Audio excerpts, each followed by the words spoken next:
और जिहड़ा बंदा इज्जत चाहता है, इज्जत फरमाया जिहड़ा चाहता है उन्होंने चाहिए लोगों को कपड़े पहनाए करे, गरीबों को कपड़े लैके दे करे, लोगों के ऐब छुपाए करे और उन्होंने इल्जाम तराशी ना लाए करे।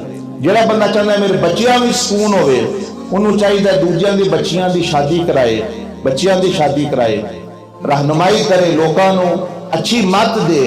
जिहड़ा बंदा सुकून चाहता है, दिल का सुकून नहीं आता, उन्होंने चाहिए गरीबां दी और नाल जिहड़े कमजोर ने, बीमार ने और जिहड़े जिन्हां ते मुसीबत आ चुकी है उन्हां दी मदद करे। जिहड़ा बंदा चाहता है मेरी सेहत अच्छी होवे, वो मेडिसिन गरीबां वास्ते जिहड़ा खर्च करे, दवाइयां दे करे।